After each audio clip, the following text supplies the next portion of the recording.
তাদেরকে প্রমোট না করে ওই সমস্ত নেতৃবৃন্দকে প্রমোট করছে এবং তার ফল পাচ্ছে এখানে। নতুন করে কোন দল কি বের হয়ে আসার সম্ভাবনা দেখেন কিনা? দল তো করতেই পারে, কিন্তু তারা মেইনস্ট্রিম হতে পারবে না, বা কত দলই তো হয়, তাই না? বাংলাদেশে তো দলের শেষ নাই, 250 মতো দল আছে বোধহয়। হ্যাঁ, আপনি কয়টা দলের নাম জানেন, তাই না? তো সেই রকম আপনি মানে হয়তো দল হবে, হ্যাঁ, অনেক অনেক দল আছে না, বড় দল বা ছোট দল বড় নেতা, এরকম হয়ে থাকবে। এমন একটা দল বিশাল বড় নাম তার নেতার, কিন্তু তার দলের কেউ নাই, এরকম হবে। খুবই পরিষ্কার কোনো বক্তব্য। অসুবিধা নাই। রাজনীতিতে নির্ভর করে হচ্ছে যে আপনি আপনি মানুষের আকাঙ্ক্ষাকে কিভাবে ধারণ করছেন এবং এগিয়ে যাচ্ছেন সেটির উপরে। সাংবাদিক ইলিয়াস হোসেন, আপনার কাছে একটু জানতে চাইবো, তারেক রহমান অবশেষে দেশে ফিরলেন এবং উনি খুব সৌভাগ্যবান যে উনি আসলে শেষ পর্যন্ত ওনার মায়ের এই অন্তিম যাত্রায় উনি পাশে থাকতে পেরেছেন এবং সন্তান হিসেবে মাকে কবরে রাখতে পেরেছেন। এটিও নিঃসন্দেহে একটি বড় সৌভাগ্যের বিষয় সন্তান হিসেবে। কিন্তু এই যে তারেক রহমানের দীর্ঘসূত্রিতা বাংলাদেশে ফেরার ক্ষেত্রে এবং সেই রহস্যের আসলে সমাধান শেষ পর্যন্ত হলো কিনা, আমরা যদি 5ই আগস্টের পর থেকেও চিন্তা করি, প্রায় 1.5 বছর পরে উনি দেশে ফিরলেন। এই 1.5 বছরের উত্তর আসলে এখনো অনেকটা ধোঁয়াশা রয়ে গেছে। একই সাথে যদি বাংলাদেশের আইন শৃঙ্খলা পরিস্থিতির কথা বলি, বিশেষ করে হাদি হত্যার পর বাংলাদেশের আইন শৃঙ্খলা পরিস্থিতি নির্বাচনের আগে আরো বেশি প্রশ্নবিদ্ধ হলো। এরকম একটি প্রশ্নবিদ্ধ পরিস্থিতির মধ্যেও উনি দেশে ফেরার আসলে সাহস করলেন। কিভাবে দেখছেন আসলে তারেক রহমানের দেশে ফেরার এই বিষয়টিকে? তারেক রহমান দেশে ফেরার সাহস করলেন, এটা মানে সাহস না করার কিছু, এটা সাহসের কিছু না, এটা তারেক রহমানের দেশ। মানে 5 তারিখের পরে তারেক রহমানের জায়গায় আমি হইলে আমি 6 তারিখে দেশে যেতাম। তারেক রহমানের কথাতেই দেশ চলতো। মানে আমি পুলিশের অনেকগুলো মানে নিয়োগের খবর জানি, তো যে ওইসব জায়গায় নিয়োগ হচ্ছে, অমুককে দিচ্ছেন ভাই, উনি ওই অমুক হলের ছাত্র দলের সেক্রেটারি ছিলেন, উনি অমুক বিশ্ববিদ্যালয়ের ছাত্র দলের এই কমিটিতে ছিলেন, এই নামের উপরে পুলিশের দেওয়া হতো। জামাতেরও অনেক লোককে এইভাবে ইয়েতে বিভিন্ন জায়গায় বসানো হয়েছে।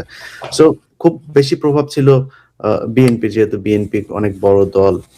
এবং এখনো পর্যন্ত আপনি এখনো যদি নাকি দেখেন যে তারেক রহমান আসার পরে রাষ্ট্র যেভাবে তারেক রহমানের নিরাপত্তা সহ তার বিভিন্ন অনুষ্ঠানগুলো যে করা হলো, সেই অনুষ্ঠানগুলোরও যেই মানে কি বলবো, যে সরকারের যে পদক্ষেপগুলো ছিল সেটা চোখে পড়ার মতো।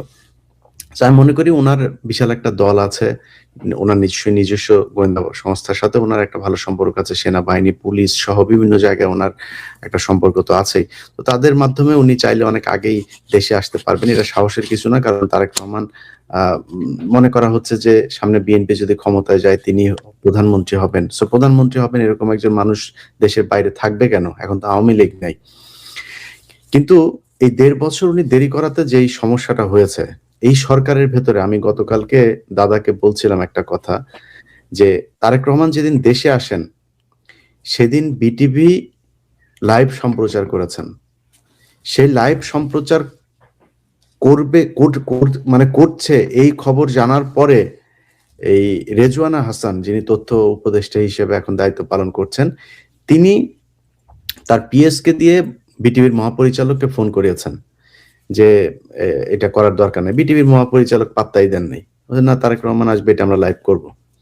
রেজওয়ানা নিজে ফোন করেছেন তাকে, তারপরে ফোন করে বলেছেন যে আপনি রাষ্ট্রের টাকা খরচ করে, আপনি তারেক রহমান তো এখন রাষ্ট্রের কেউ না, তার এটা আপনি কেন রাষ্ট্রীয় প্রতিষ্ঠান থেকে কিভাবে লাইভ করবেন? কথাটা খুবই, যদি আপনি মানে আমেরিকা ইউরোপের কথা বলেন, বিশাল সত্যি যে রাষ্ট্রের টাকা খরচ করে তিনি এখনো প্রধানমন্ত্রী হন নাই, তার এটা কেন লাইভ করবেন?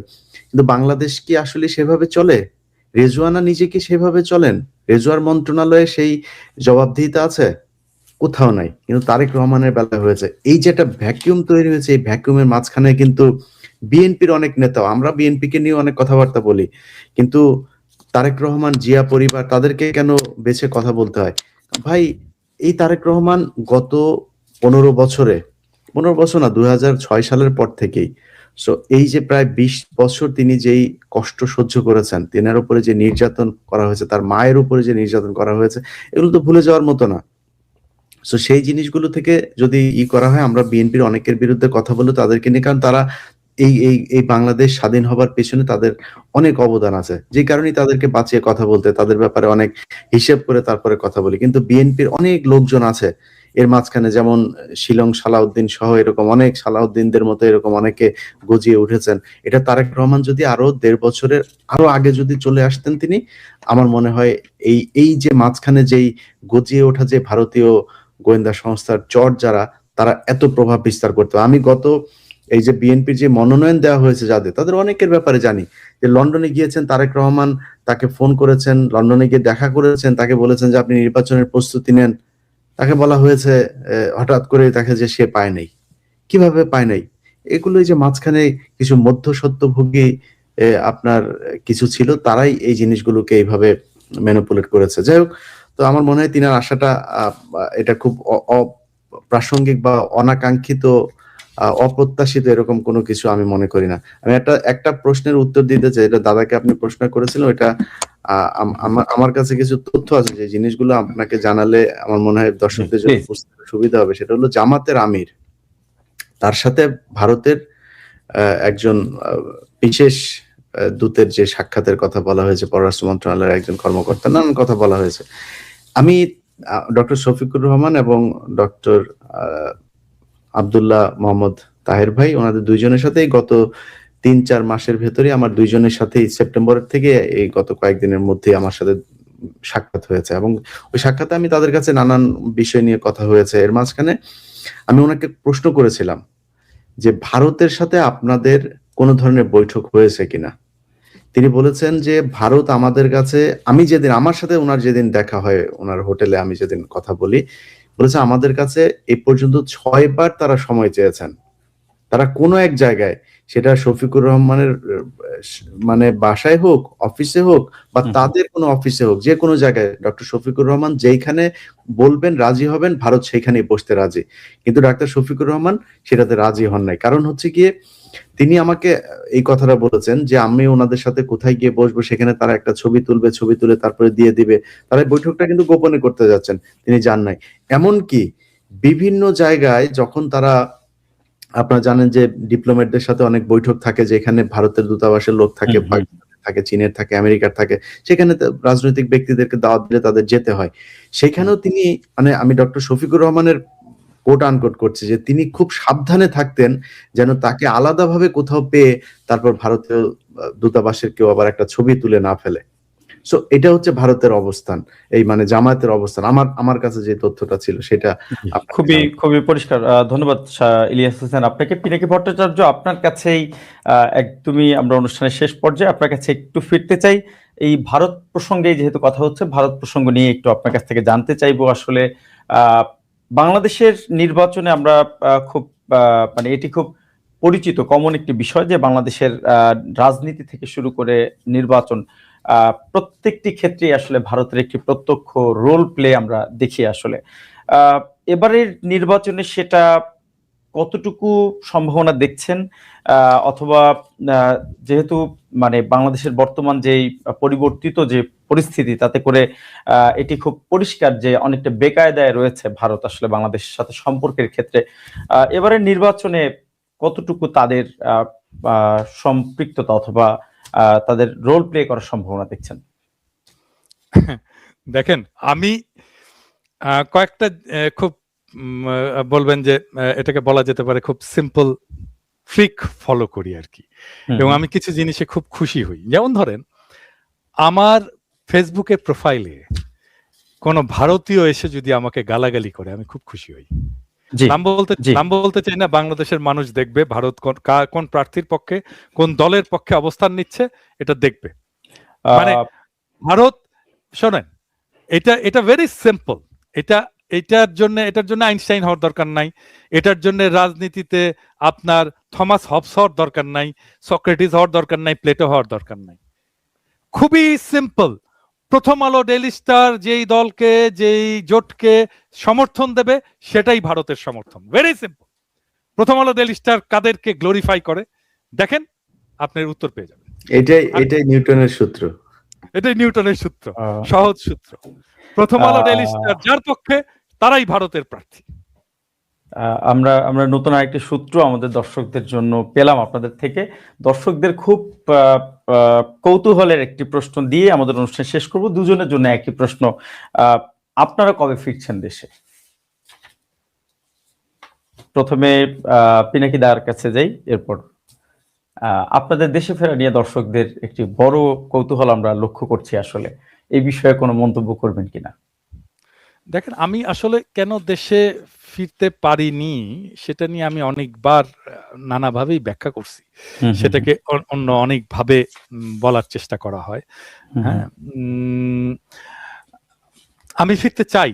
হ্যাঁ, আমি ফিরতে চাই এবং আমাকে ফেরানোর জন্য অনেকেই অনেকভাবে চেষ্টা করেছে। হ্যাঁ, এবং আমি দায়িত্ব নিয়ে বলছি, মানে এমন ধরেন রাষ্ট্রের প্রধান নির্বাহী প্রফেসর ইউনূসকে বলা হয়েছিল, একাধিক জন বলেছে যে পিনাকিকে, এবং উনি চাইলে এটা 1 ঘন্টার মধ্যে হয়ে যেত, পিনাকিকে ফেরত নিয়ে আসার ব্যবস্থা। খুবই দায়িত্বপ্রাপ্ত মানুষ, আমি নাম বলছি না তাদের কারোই, কিন্তু আপনি ধরে নিতে পারেন যে ধরেন বাংলাদেশে যদি আপনি 10 জন খুবই গুরুত্বপূর্ণ মানুষের কথা চিন্তা করেন, এরকম 10 জন গুরুত্বপূর্ণ মানুষের মধ্যে অনেকেই আমার কথা বলেছে প্রফেসর ইউনূসকে সরাসরি, এবং আমি তাদের মধ্যেই কারো কারো কাছে থেকে ফিডব্যাক পেয়েছি। আমার কথা যখনই প্রফেসর ইউনূসকে বলা হয় উনি দার্শনিক হয়ে যান, আকাশের দিকে তাকায় থাকেন আর কি। হ্যাঁ, মানে এবং ওনার মুখের চেহারা চেঞ্জ হয়ে যায়, মানে অ্যাজ ইফ উনি আমাকে আনতে চান না। তো আমাকে অনেকে এরপরে বলেছে যে তো আমার একটা বলতে পারেন যে একটা গভীর অভিমান আছে আমার দেশে যাওয়ার ব্যাপারে। হ্যাঁ, আমি জানি না, আমি খুব অভিমানী মানুষ, এবং আমার এই অভিমানের কারণে এমন হতেই পারে যে আমি হয়তো কখনোই আর দেশে যাব না। এটি খুব আপনার যারা ভক্ত সমর্থক তাদের জন্য নিঃসন্দেহে একটি বড় দুঃসংবাদ। আমি ধরেন আমি যেই জিনিসটা খুব বেশি করে চাইছি, এটা আমার জীবনের একটা ট্র্যাজেডি বলতে পারেন, আমি যেটা খুব বেশি চাইছি আমার জীবনে সেটা আসেনি কখনো। হ্যাঁ, আমি সেজন্য কোনো কিছু চাই না, আমি সেজন্য বলি আমি দেশে যেতে চাই না।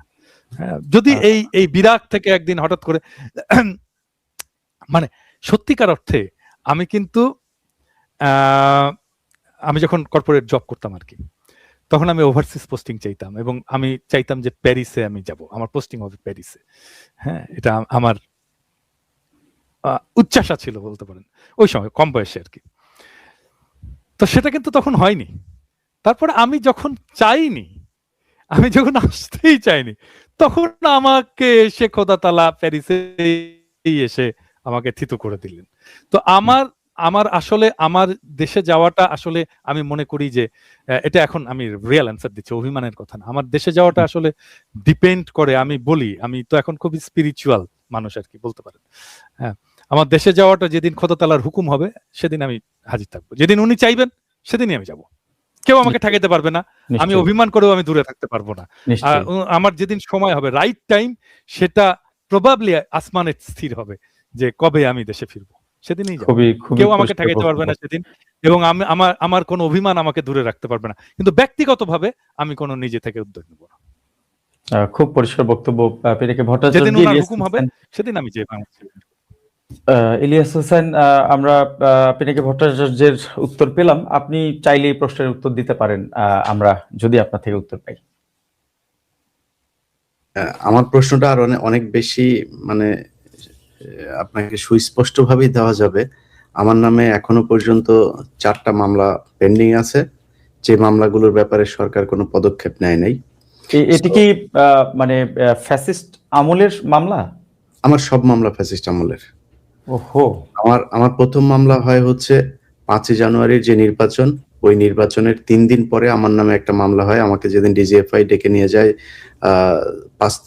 6 জানুয়ারি 2014, তারপরে তার 2 দিন পরে মামলা হয় একটা, ওইটা একটা মামলা ছিল, আমাদের একটা ভিডিও গিয়েছিল, যে ভিডিওটার আপনার ভিডিওর এডিটিং এর কাজ তো আর আমার না, ওইখানে এক নারীকে নিয়ে আপনার একটা নিউজ ছিল, সেই নারীর কিছু ফুটেজ কে তারা দেখিয়েছে, খুবই আলোচিত সংবাদ ছিল। এই ফুটেজগুলোর কারণে এটা পর্নোগ্রাফি অ্যাক্টে ওই ফুটেজগুলো এই আমাদের অফিসের আমাদের চেয়ারম্যান সহ আমি সহ আমাদের ৩-৪ জনকে আসামি মূলত মানে ৫ জানুয়ারি নির্বাচনে ২১ টিভির যে ভূমিকা সেটার কারণে মামলা হয় সেই থেকে শুরু। এরপরে বিভিন্ন সময়ে আপনার ইলিয়াস হোসেন সেই মামলায় সম্ভবত ২১ টিভির চেয়ারম্যান আব্দুল সালাম সাহেব উনি নিজেও এই মামলার আসামি ছিলেন। গ্রেপ্তার আপনি হয়েছিলেন। জি। ওনাকে তার প্রথমে মানে সেই মামলা কি এখনো চলমান? সেই মামলা চলমান। তারপরে বনোজ কুমারের একটা মামলা চলমান। তারপরে আরো টোটাল ৪টা ফেনীর এক স্কুল ছাত্রীর আত্মহত্যা কেন্দ্রিক যে প্রতিবেদনটি ছিল সেটি। হ্যাঁ, বনোজ কুমারকে নিয়ে যে নিউজ করা হয়েছিল সেটার প্রেক্ষিতে তারা নিউজ করে এবং সেই বনোজ কুমারের যে এত অত্যাচারের শিকার সেই ১৬ জন মানুষ এখনো কন্ডেম সেলে কাটাচ্ছেন, তাদেরকে এই সরকার বাঁচানোর জন্য কোনো করে নেই। এখন ওই যে দাদা একটা কথা বললো না যে ইউনূস উদাসের মতো এদিক ওদিক তাকায়, অনেকেই মনে করেন ধরেন মানে আমি কখনো বলি নাই যে আমি কোনোদিন উপদেষ্টা হব, দাদাও কোনোদিন বলে নাই সে উপদেষ্টা হইতে চায়, তো মানে এটা আমরা হইতে চাইনি, কিন্তু অনেক মানুষ না আমি বলছি ইন্ডিয়ান নায়িকা বিষয়ক উপদেষ্টা হইতে চাই, আমি সবসময় বলছি। তো এখন ধরেন আমি যদি নাকি আমারে আপনি একজন দর্শক হিসেবে যদি আপনি কাউকে জিজ্ঞেস করেন, অনেকেই মনে করে, আমি জানি না কেন অনেকেই মনে করে যে আমাদের উপদেষ্টা হওয়া উচিত ছিল, আমার উপদেষ্টা হইলে মনে অনেক কিছু হইতো, কিন্তু সেটা সরকারের কোনোদিন মনে হয় নাই। সরকারের যদি মনে হইতো তাহলে সরকার নিশ্চয়ই করতো, কিন্তু সরকারের আশেপাশে এই দিক ওই দিক নানান লোকজন তারা নানান ভাবে আসেন, দেশে আসেন, আপনার দেশে আসার, এমনকি সেনাবাহিনীর অনেক ঊর্ধ্বতন কর্মকর্তাও যে আপনাকে প্রোটোকল নিয়ে দিয়ে করতে চাই, আপনাদের সম্মান দিতে চাই, কিন্তু সরকার থেকে আমাদের মামলাটা পর্যন্ত উঠানো হয় নাই। এখন সমস্যাটা কোথায় জানেন? কারণ আপনার মাথায় যদি থাকে যে আমি চুরি করব, তাহলে তো আপনি যাদের কথাবার্তা শুনলে মনে হয় যে এরা আমার চুরি করতে দিবে না, এই লোকগুলি দেখে মনে হয় এদের কথাই তো বোঝা যায় যে এরা তো খুব ঘাটতারামো করবে, এদেরকে আমাদের আশপাশে আনা যাবে না, আনলেই সমস্যা হবে, আপনি নিবেন না, এটাই স্বাভাবিক। যাক, ওই আলাপে যাচ্ছি না। এই সরকারের কাছে শুধু উপদেষ্টা না, দেশে ফেরত যাওয়া না, এই সরকারের এরা এই দেশে থাকতে পারবে না। এই সরকারের ইউনূসের আশপাশে যে কজন আছে একটা দেশে থাকতে পারবে না। আমি আপনাকে চ্যালেঞ্জ করলাম, কালকে এই পরশুদিন খালেদা জিয়ার গিয়ে জানাজায় গিয়ে আসিফ নজরুল আর এই শফিক যে দৌড়টা দিয়েছে, মানুষ সেটা দেখেছেন। সো এই দৌড়াদৌড়ির উপরেই তাদেরকে থাকতে হবে সারা দুনিয়ায়। তারা যে বাইরে গিয়ে আরামে থাকবে সেটা না, সারা দুনিয়া। আমরা তো তাও কোপ আপ করে ফেলেছি বিভিন্ন জায়গায় থাকতে হয় কিভাবে, ওরা এটাও পারবে না, সম্ভব না।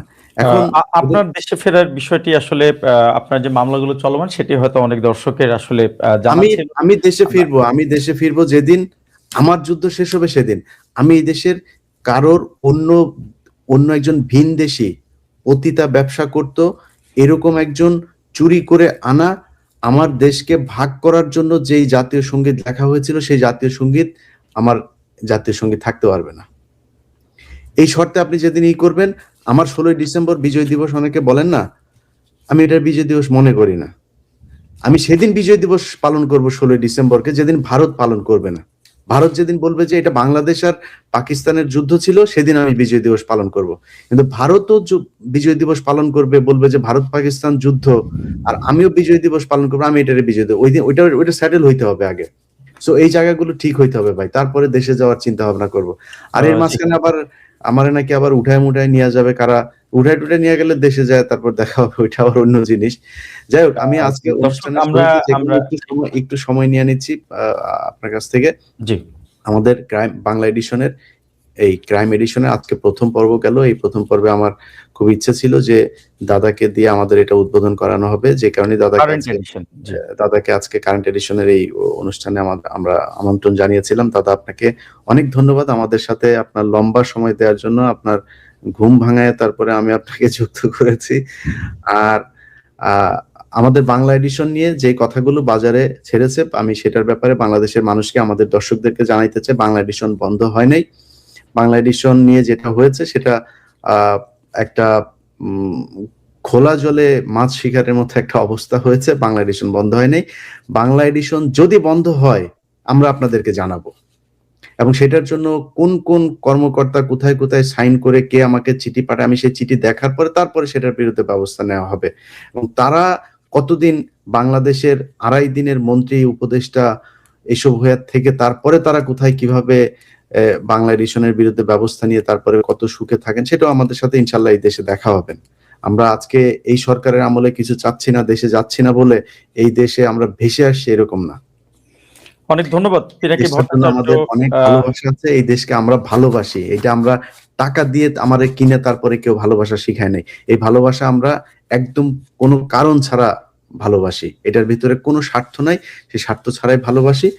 তো আপনাদের সবার কাছে আমার অনুরোধ থাকবে যে বাংলা এডিশনের পাশে থাকবেন। বাংলা এডিশন আপনাদের জন্য কাজ করবে। বাংলা এডিশন বাংলাদেশকে রক্ষা করার জন্য, এই জঙ্গিবাদের যেই নাটক সাজিয়ে গত 15 বছর ধরে পৃথিবী থেকে বাংলাদেশকে আলাদা করে রাখা হয়েছিল, একটা জঙ্গি রাষ্ট্র হিসাবে তৈরি করে রাখা হয়েছিল, বাংলা এডিশনের মূল যুদ্ধটা ওইখানেই। আমরা বিভিন্ন জায়গায় এটা প্রথম আলো ডেইলি স্টারকে কাউন্টার দিয়েছি গেল 1.5 বছরে, আমরা সামনে ইনশাল্লাহ দিব। এটার জন্য আমাদের যদি জীবন বাজি রাখতে হয়, বাংলা এডিশনের এই তরুণ যে দলটা আছে তারা সবাই এটার জন্য প্রস্তুত আছে। দর্শক আপনাদের